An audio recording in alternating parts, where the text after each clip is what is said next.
Hi everyone, thank you for joining me today on the Full Circle podcast, Finding Your Way Home. I'm your host, Gillian McMichael. Now in this episode, we'll be exploring a very important topic on how to manage yourself through the menopause. Now my guest today is Angela Wilkins-Green. Angela is a fully accredited ICF ACTP personal transformational coach who specialises in supporting women that are seeking to dismantle their fears, overwhelm and anxieties that are holding them back, opening the door to a more satisfying personal and professional relationship with self and others. While Angela works with women of all ages, both privately and in the corporate setting, and on all kinds of issues, she is an expert in helping clients positively move through all the psychological, physical and emotional aspects of menopause, and is a licensed menopause champion as part of the Menopause Experts Group community. The phrase menopause spurs the notion that women are past their peak, that from here on in, it's all about getting old. But that couldn't be further away from the truth. With guidance and support, it's actually Angela that will support her clients embrace the menopause so they can feel liberated as they enter a new chapter in their life. In fact, she helps them thrive. At the age of 42, with the unexpected onset of perimenopause, Angela felt her world was falling apart. Coaching kick-started a transformative new chapter for her, which has since led her to finding her purpose and supporting as many women as possible in similar situations so they too can fulfill their potential. Welcome, Angela. So it's so good to see you, Angela. Thank you so much for agreeing to be on the show and have our conversation today. How are you feeling? I'm really good, thank you. Really excited to be here. Just have a good conversation today. Yeah. Absolutely. And that's exactly what we're going to do. So today we are talking a little bit more around you and your previous experiences, the good, the bad, the maybe not so, maybe the ugly, and we're also going to hopefully share from your experiences and learn from those experiences as well around how you've overcome maybe some obstacles and challenges. Alongside that, now you're becoming a coach that is going to specialise with helping other females with their menopause. That's absolutely right. Yeah. All right. So I'm really looking forward to this conversation, coming out the other end. So yeah, I'm really looking forward to finding out more about what you're doing now. So why don't you tell us a little bit more then around, what's led you to where you are today? Yeah. Okay. It's a big question. So that is a big question to start with. So, life coaching, I suppose, has been pretty big in my life for the last 10, 12 years. I had my first coaching experience back in 2012 and I absolutely loved it. It was really, really life-changing for me. It was a 2-day away course with about 8 other women. So a theme starting already. And I was actually really petrified. I had never heard of coaching before. I didn't know what to expect. And I loved every second of it. And the reason I loved it was because it wasn't all focused around work. Even though work had organised it and paid for it for me, I thought it was going to be all about, how do I become this great big, corporate beast? No, none of that. And it was all about me and my personal life and what was important to me. And it's the first opportunity that I had to really, really think about that deeply for myself. Came away with my vision board, which I still have to this day and refer back to. It's a really nice memory. And lots of it came true. And that really is what sort of started my love for it. But my career was in fashion retail, in merchandising, which is a pretty tough department to be in. I've done that for 25 years. And to be honest, absolutely loved every second of it. It was really hard, but I loved it. But as I got further and further on in my career, realised actually the bit that I really enjoy about my job is the people and leading a team and having people on my side. And it just sort of went on and on and on. So got made redundant a couple of times. So 2015 was sort of the turning point for me. I got given some more coaching at that point, which was great. More career-led.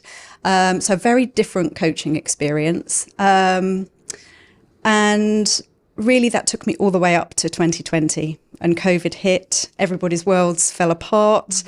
Mine did quite dramatically over the next couple of years. So again, I got made redundant right in the middle of COVID, like millions of others. And I had lots of other stuff going on at the time, personal stuff. I had an operation. I had my wedding cancelled 3 times because of COVID. Lots of quite traumatic things for me that at the time I was just working on, getting through, just facing the day like you do, getting on with it, until I got married. Everything was perfect. Got back from honeymoon, was starting a new job, and then I crashed. Right. Okay. Yeah. And that is where I turned to coaching and HRT. Right. Okay. And that is where my new journey begins. Wow. Okay. So one, being made redundant a couple of times, but especially in the middle of COVID, seems to be quite tough. Yeah, it really was. It really was. I mean, the first time that was bad. I'd been in a job for 15 years in the same company, which I adored.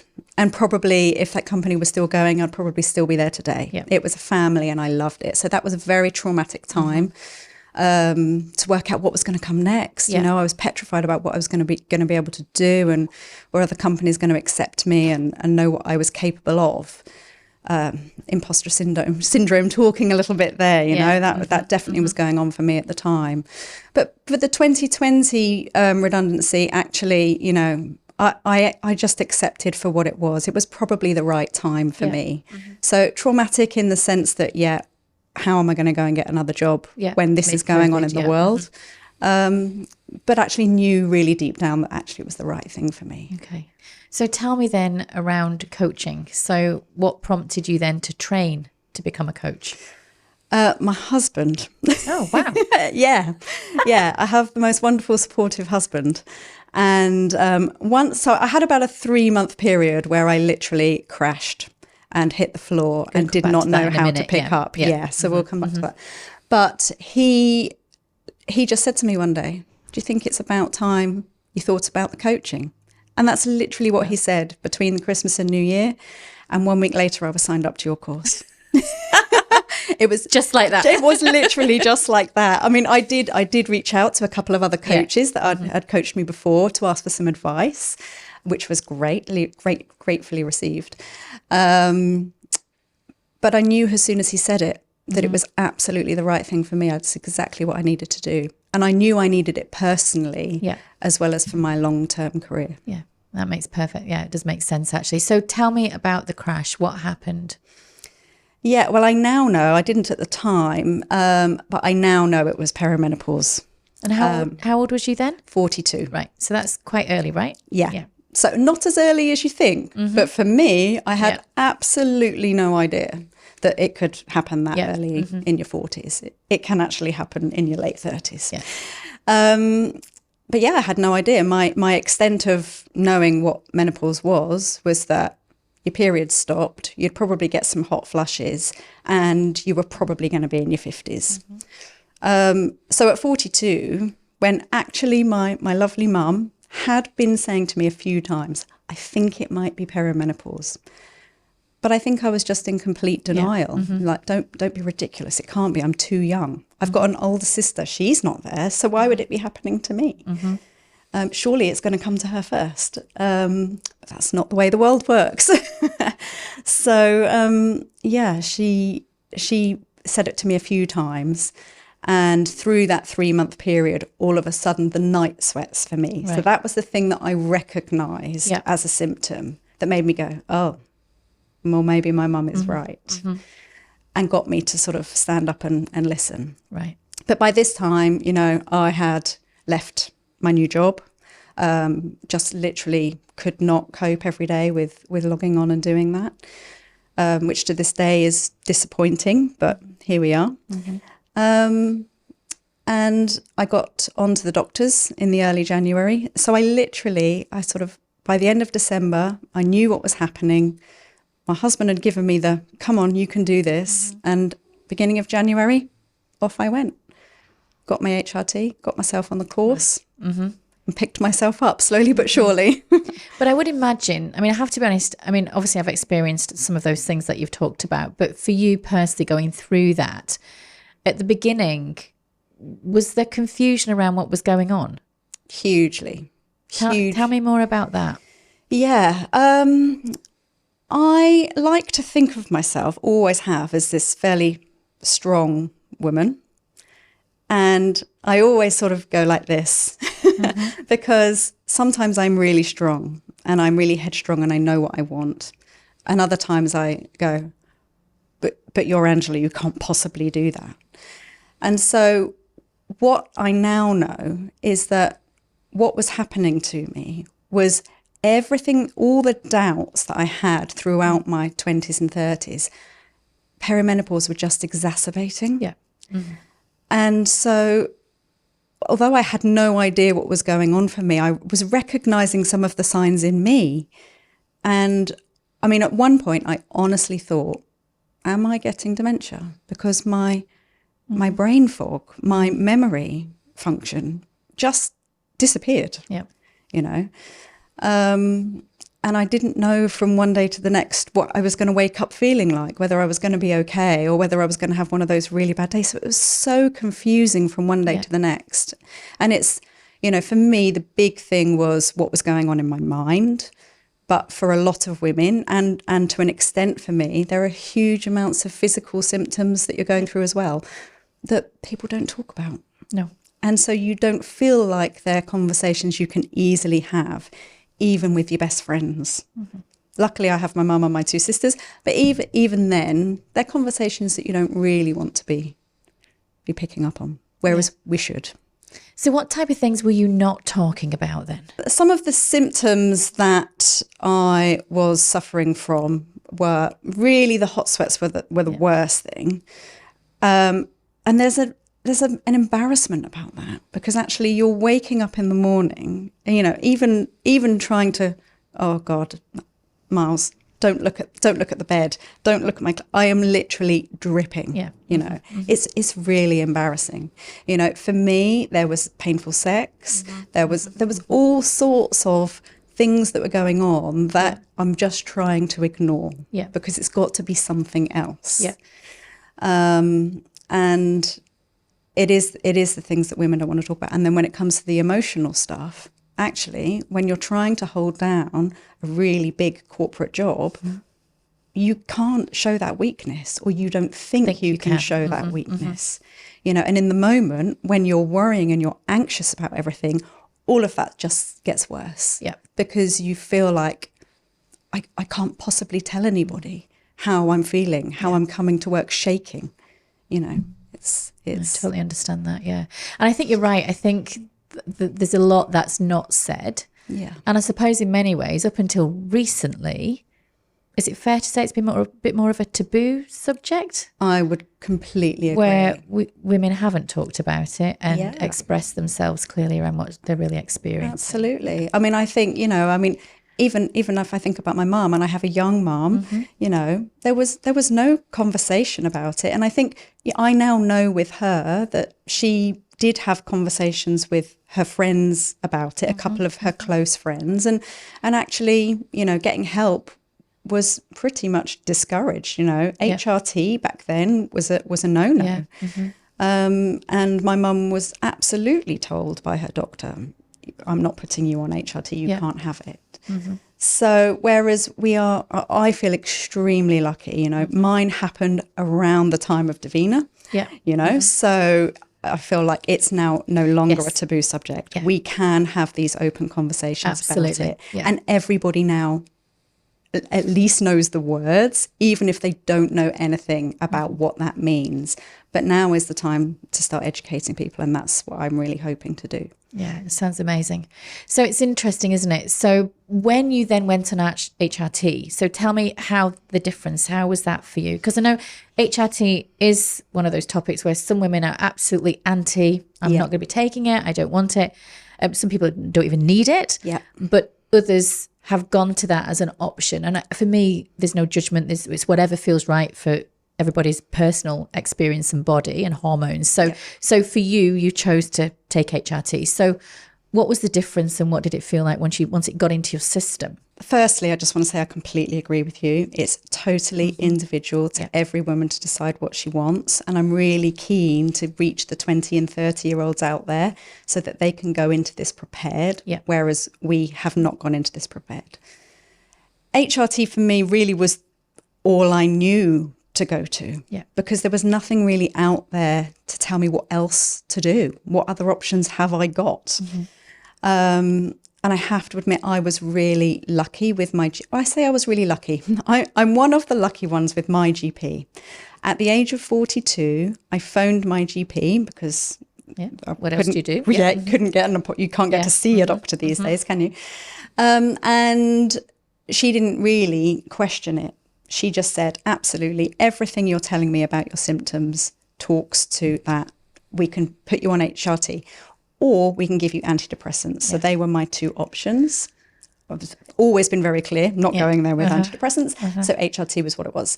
And for me, actually, within a month, I started to feel better.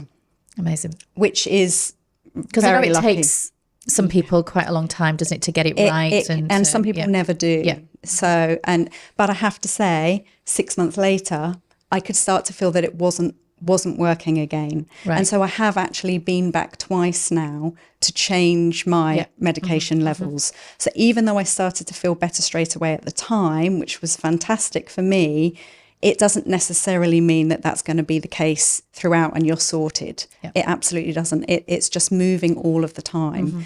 And you have to be aware of the signs that your body and your mind are giving you to understand if you need to change it. So tell me then, how did you notice? So 6 months in, been feeling okay. Yeah. Just so that our listeners can understand just if they're experiencing something, or because, we're not well educated at all. And in fact, when I think about myself, I never even went to the doctor. Yeah. I was like, I'll just carry on regardless, because that's what I always do. Yeah. So tell us about that shift. What did you start to notice about yourself? For me, it was all about the anxiety. Now, for the unspoken anxiety. The unspoken anxiety, absolutely. And of course, that was the thing that got me the first time before I was on it. That was the real trigger for me. And it was the thing I could feel creeping back in again. That the days were becoming more difficult to deal with. And I could feel my heart beating a bit quicker. And everything that was happening, I was getting a bit more nervous about. And no, this definitely doesn't feel right, because I can feel myself heading back to where I was. And so, I'm pretty good now at listening to my body. And so I think the important thing to say is our bodies are trying to help us. Yeah.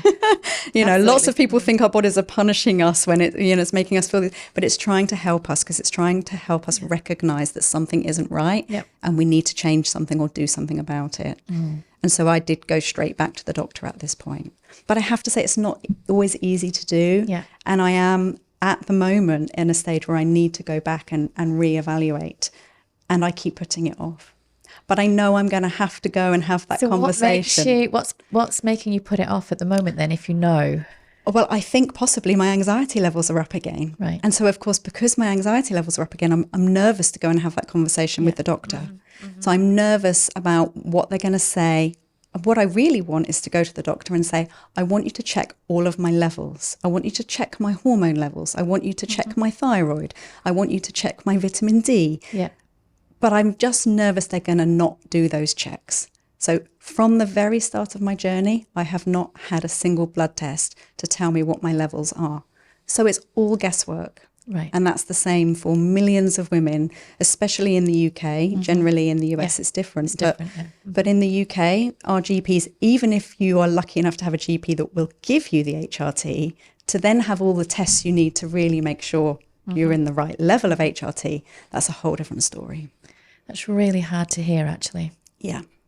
There is a huge amount of work to be done.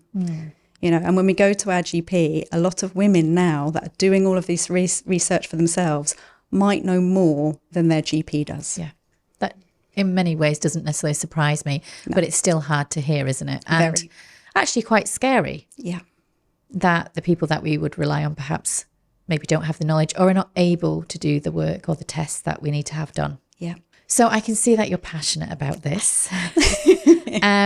So tell me, what then has led you to focus in on this? Because obviously you're a coach, you're a professional, globally accredited coach. You work with all kinds of different clients, corporate and private. Yeah. But I know that you're now taking a road to be a menopause champion. Yes. So tell us a little bit more around that journey and what does that mean and look like for you? Yeah. So after my experience, I had to do something with that.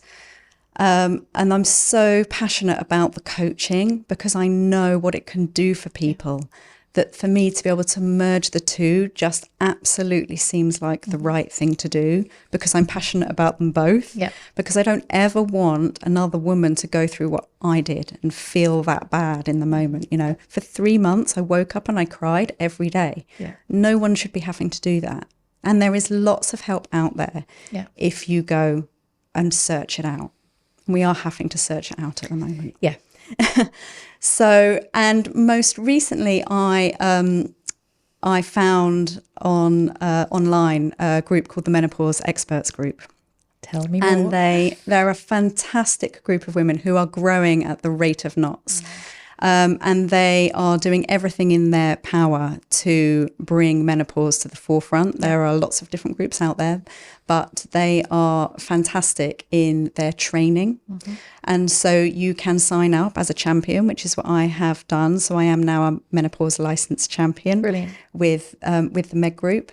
And they give you all of the training that you need on menopause and all of the stages of menopause, in order to go and get out there and start to educate people. And so you can do that in many different ways, but one of the ways that I like to do it is to go into businesses and talk to the people that can make a difference within the business, talk to the people that can put policies in place, that can look after their staff and make sure that the help they need is there. Yeah. Because I do think, I would agree with you, I think that's very much missing in many, many organisations. I think organisations can say that they're dealing with it, but I think if you're a woman going through it, I would question sometimes how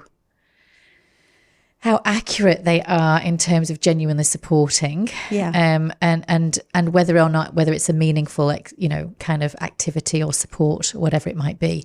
Because again, I think it's a bit like when we talk about wellness. Sometimes it's just a bit of a tick box exercise, Absolutely. just to say that they're doing it, but actually not really doing it. And having worked with many senior leaders and managers within organisations, women who are going through it, just like you have and will continue to do. Yeah, there isn't a lot available from my experience. No, completely agree. And I think it's literally only just starting now. The companies that are beginning to listen, that are starting to realise what they need to do to help these women. And it's different for every woman. So, I'm not pretending it's easy for these companies to know what the solution is, because what might be a solution for you might be completely wrong for me. So it's not easy, but it's about these businesses tailoring and working with each individual and asking them, because these women might be too scared to come forward. Well, I would imagine they will be, because, when you are sweating profusely at work, I've had it myself where the sweat is literally rolling down the inside of your leg, and you're like, I'm in a meeting here. This is not comfortable at all. And you've got it. And, the sweat comes on your top lip. It's really uncomfortable. And I've not found it embarrassing as such, but it is uncomfortable. And I think it is difficult, especially when you're in a big meeting with a lot of other people around. You want to be as discreet as you possibly can. And sometimes that's really difficult to do. Yeah. And there's many things that can be going on for women in that moment. It's the, is my period going to start? Yes, exactly. In the room. And because they're so irregular, I have no idea what's going to happen there. Am I sweating? Am I going to forget what I'm going to say in this major presentation that I'm giving? There's so much that we have to consider, the stress that we're under in those moments that really people just are completely unaware of. Yeah, absolutely. Absolutely. So you've learned a lot about yourself. I'm assuming, but I'm taking it that is a big yes. Yes. So I'm curious again for our listeners and those that watch the show. Tell me more around what have been your biggest learnings so far on your journey. My biggest learning is to listen to myself, Right. listen to my body and listen to my mind, because my body is telling me what I need to know. And most of us do everything in our power to ignore it because it's usually not what we want to hear. Yeah. But actually, it's the key to being able to move on, to listening to the things that make us happy, that bring us joy, that make us feel healthy, and also understanding the things that we do that do the opposite. Because quite often, a lot of what we do and we think we enjoy doing, actually, in the long run, are doing us no good whatsoever. Yeah. You know, and the obvious things are the not drinking alcohol, Yes, and the getting a good night's sleep, and Yeah. the things that everybody hears all the time. I'm not here to preach to anybody. You know, I drink alcohol, I love a bit of chocolate, and, you know, I stay out too late on the weekends. We all do those things, and that's normal. We're here to enjoy life. We've got to enjoy it. But just listening and understanding how you feel in those moments. Was it worth it? Do I need to tone it down a bit? Do I need to change this? They're the really important things that we need to do. And it's really interesting because alcohol is one of those things, isn't that people either do or they don't do. And I think, again, it's a personal choice. Everybody's personal choice. But I think, you know, that sense of eating healthily, moderating alcohol, or at least having a break from it for a period of time doesn't do anybody any harm, I suppose. And then you've got exercise and everything else and sleeping well. But it's difficult to sleep well when you're up 2 or 3 times a night. You're in and out the covers, leg in, leg out, Absolutely. leg in, leg out. You know, it is very difficult to have a good night's sleep. And we all know that sleep is critical to how we show up the next day for work, how we function as a human being. And without those regular hours of sleep that we need, 8 hours, whatever, every night, it is going to make it difficult for us to function. Yeah. So what I'm hearing from you, and tell me if this is right, is I'm hearing that actually we should be embracing this. Completely. Not feeling embarrassed, but actually going to talk to whomever we need to talk to get the right support that we need. Yeah. Yeah.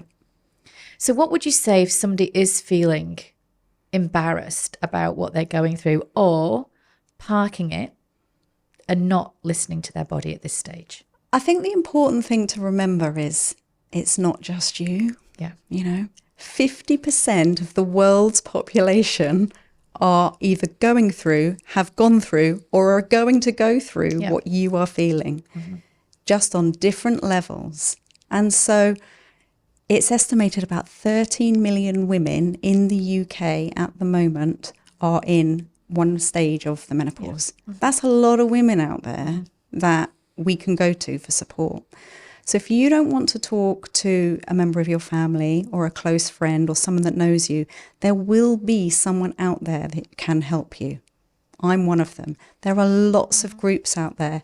If you're on social media, there are groups you can join where you can talk to like-minded women that you never have to meet, but you can tell them and share what's going on with you, and they will share too, and you feel in that safe space. Yeah. There's lots of places you can go for support, and there's lots and lots of women like me out there that want to give you that support. Yeah. So try not to be afraid, because you really are not on your own. Because I think the other thing that struck me from this conversation is that there are certain underlying factors, like the usual stuff that you see on the outside, but it's the stuff that's going on the inside, like the anxiety that sits with you and most probably does build over time. And I think, you know, as we know, anxiety is one of the biggest critical issues that we have from a psychological perspective across the board, never mind with menopause. Yeah. But the fact that that is only now being I know everything is only now being discussed, but I think it's only being recognized as a symptom. Yeah. Because we've had we know that there's the flushes, we know that you're not be able to sleep, we know that, you know, blah blah blah. Yeah. But the anxiety, I think, it's kind of like a silent assassin in a way. I had no idea when it came to me that was in any way linked. I literally thought I was losing my mind. Yeah. But there's actually more than 30 different symptoms of menopause, you know, and we all will have some or other of them mixed up in different ways. And anxiety is really one of the hidden ones because we try to suppress it. We try to ignore it. And like what happened with me is I associated it with how I might have felt previously in my life. And so didn't think it was anything to do with menopause because I just assumed, I'm just going through one of these stages where I'm doubting myself. But it's interesting, though, that the GP was offering you antidepressants. Absolutely. In fact, actually, it was the first option on the table, and it is for many women.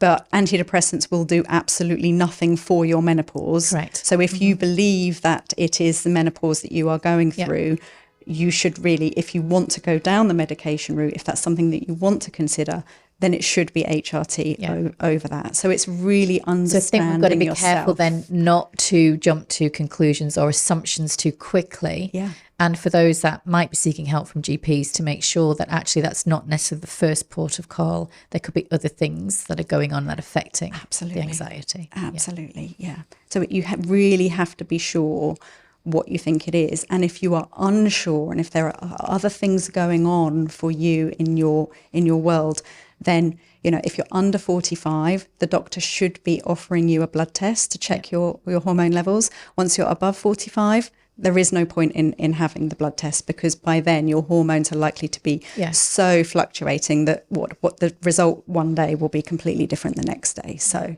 but if you're under 45 and you're unsure, then definitely should be asking for the blood test. So I flew down here yesterday, and on the aeroplane, there was a couple, a guy and his wife, and she had a moment where she lost her breath. She couldn't breathe. She was having some sort of kind of panic attack or anxiety attack. And thankfully there was a doctor on the plane as we're midair. And it so turned out that she's going through the menopause. And her husband said, well, she's got some thyroid troubles, but she's also going through the menopause. And she was sweating profusely. Anyway, she lay down on the seat. They gave her some oxygen. And actually, by the time we landed in London, she was fine. But that in itself, she was mortified, actually, and was apologising to everybody, which she didn't need to do. Yeah. And she was obviously very emotional when the plane landed because, you know, she was most probably thinking, well, what would people think? But what I found, what was really interesting was how her husband managed that. And obviously they must, or appeared, this is an assumption my part, but appeared to be having an awareness about it between the two of them, because he knew what was happening. Yeah. And therefore he didn't panic. You know, she didn't panic maybe as much as she needed to. Yeah. So although she felt most probably embarrassed and you know, kind of conscious of what people were thinking, they managed it really well between the two of them. Mm. So for me, that struck me as that's important to talk about it, and just what you've been saying. So I don't know why I shared that, but I just thought it was really important and relevant, because I think listening to you with your husband being supportive and things like that, would you also acknowledge and maybe encourage other women to speak to their other halves? Absolutely. Their partners, to make sure they're aware? Because not only are you going through it, it must be difficult also for the other person as well, who's in your life. Absolutely. I mean, if I think back to what I put my husband through, my new husband, I mean, I've been with him for 26 years, but he was a new husband, and all of a sudden, well, we got married, and what happened? You know, she's gone completely mad. And he had no idea, obviously. Of course. And he hasn't found it easy. You know, he doesn't find it easy to talk about it. He hates the word, and I can see him still to this day cringe a little bit. Yeah. But, you know, he's getting used to it, because I'm now talking about it all day, every day. Yeah. And so he is getting there. And I think that's the important thing, is that some men will just naturally find it easy to support their partners, and some men will not. But what I would encourage women to do is don't assume that they either will or will not. Yeah. Mm-hmm. You need to open up and tell him what's going on. Yeah. And also, as part of that champion work that I'm doing, when we go into businesses, what we're really keen to do is to have the men in the room. Yeah. You know, we really need them to be listening and understanding and recognizing, because they might recognize it in their wife or partner before she does. Yeah.